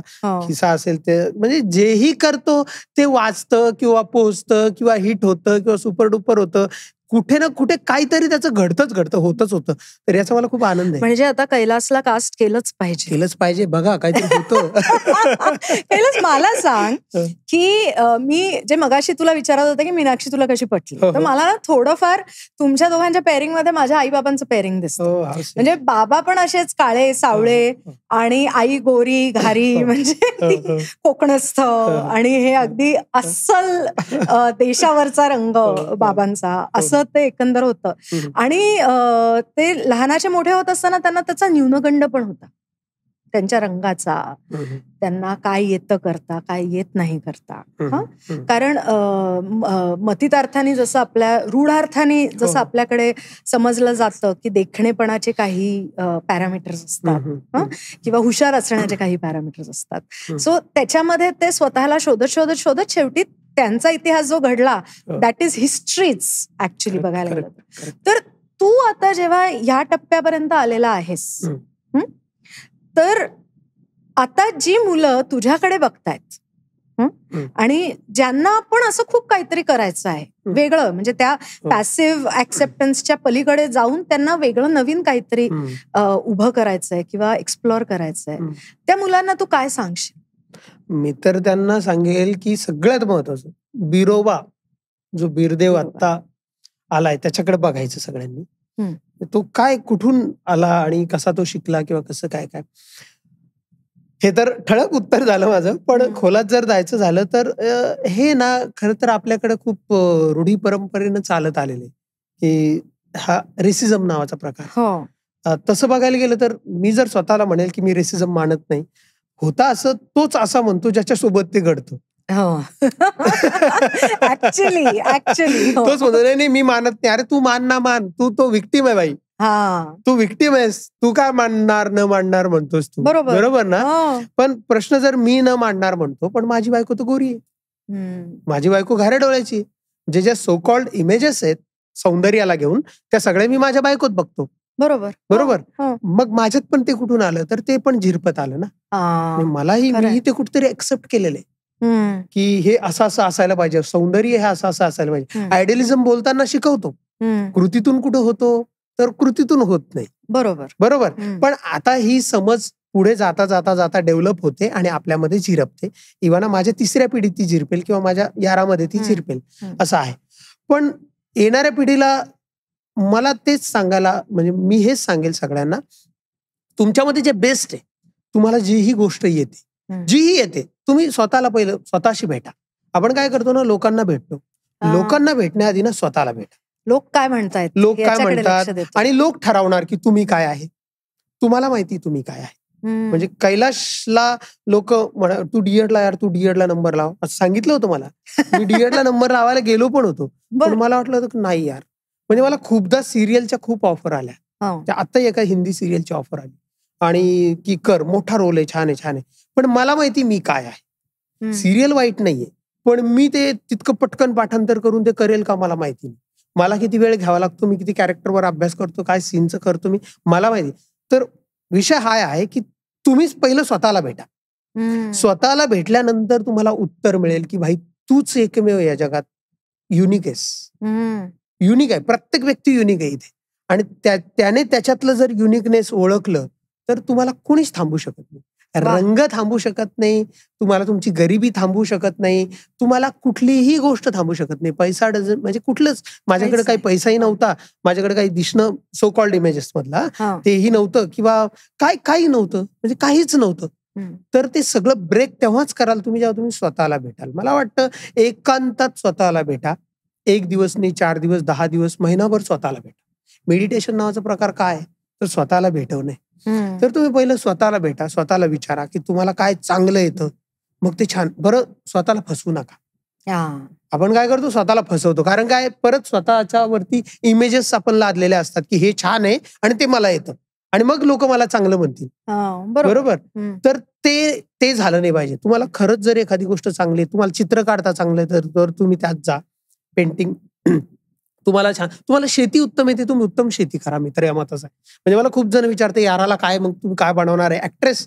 नाही, शेती.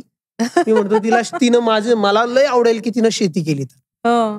बरोबर. हा, मला वाटतं तिने शेती करावी छान. तिचा कोणीच मालक नसेल, ती कुठल्याही प्रोड्युसरकडे चक्रा मारणार नाही, ती कुठल्याही डिरेक्टरला म्हणणार नाही मला घेऊन. ती म्हणणार मला हे उगवायचंय माझ्या शेतीमध्ये, आरामात जाणार, बघणार, त्याची ग्रोथ बघणार, ती आनंदी होणार रोज ग्रोथ बघून.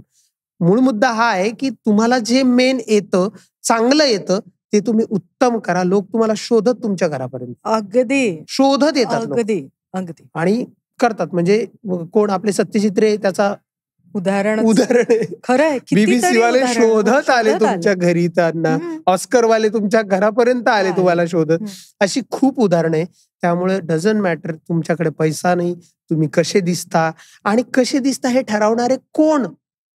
म्हणजे गोरं दिसणं म्हणजे छान दिसणं हे कोण ठरवणार? एक्झॅक्टली. म्हणजे आज म्हणजे स्वप्नील जोशी माझे खूप चांगले मित्र आहे. ते बोलता बोलता म्हटले की अरे यार मला काळं करा ना तुम्ही आणि द्या ना मला रोल. म्हणजे प्रत्येकाचं दुःख वेगळं आहे. तर त्यामुळे तुम्ही स्वतःला काही तुम्ही ठरवून टाकणारे तुम्ही पण नाहीये की मी असा दिसतो का तसं दिसतो. ज्या रोलमध्ये तुम्ही जाणार आहात किंवा जेही काम तुम्ही करणार आहात ते काम मन लावून करा, प्रामाणिकपणे करा. जीत आपकी आहे. वाह वाह. कैलास, एक तर शेवटची सेगमेंट आहे आपली, ज्याचं नाव आहे सा न विवी. सा न विवी. ओके. आपण पूर्वी कार्ड लिहायचो ना, तर आता जर तुला पोस्ट कार्ड दिलं आणि सांगितलं की तुला ज्या व्यक्तीला लिहायचंय त्या व्यक्तीला लिह, आजची, उद्याची, कालची, असलेली, नसलेली, जी कोणी व्यक्ती असेल, तर तू कोणाला लिहिशील आणि काय लिहिशील? आईला. मला लक्षातच आलं तुझ्या चेहऱ्यावर. आईलाच लिह. काय लिहिशील?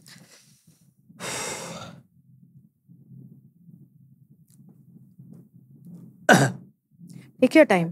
आपण सॉरी हे करू, डोंट वरी.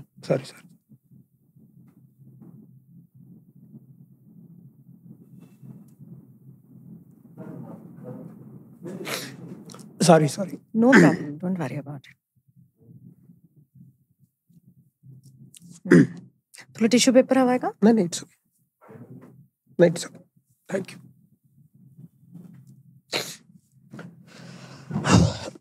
चले.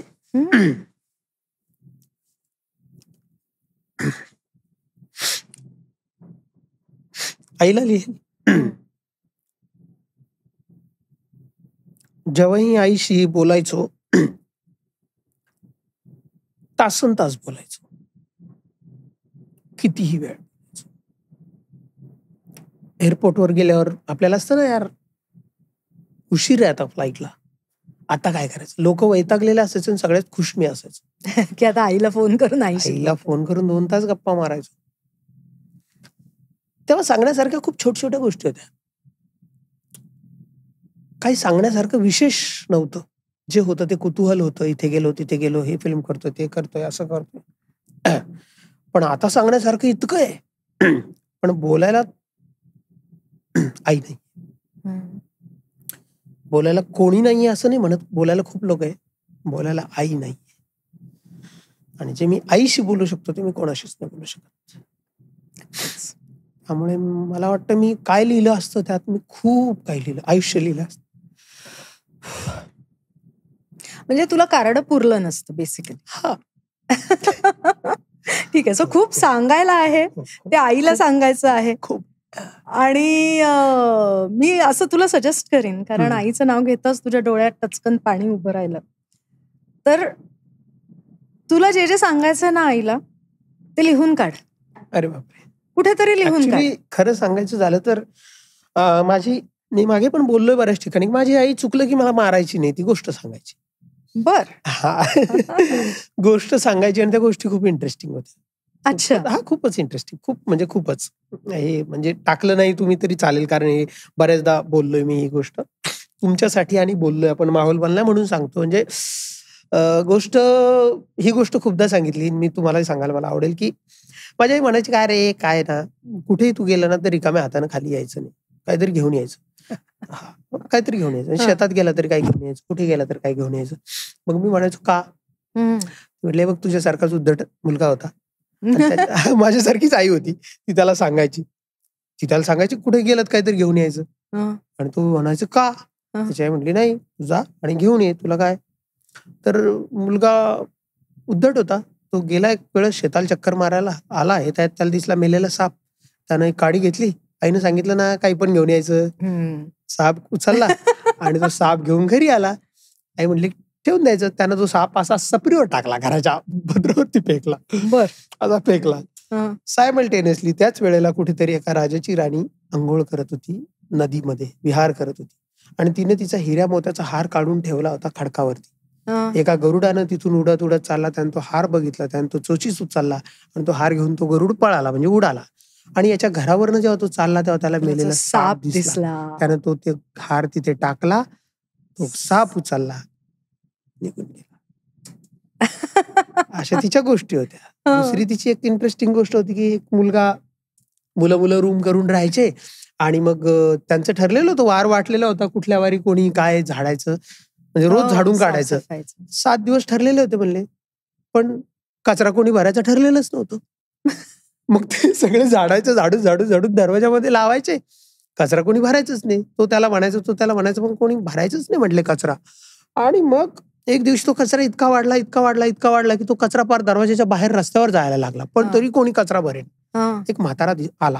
म्हातारा म्हणला, अरे बाळांनो हे काय, हा कचरा किती आहे दरवाजामध्ये, कचरा भरा. तर ते म्हटलं की ओ आजोबा तुम्हाला काय करायचं, आमचे वार वाटलेले आहेत, तुम्हाला भरायचं असेल तर भरा तुम्ही. आजोबा काय जातात म्हणलं, टोपलं घेऊन येतात, मोठं भारी टोपलं घेतात.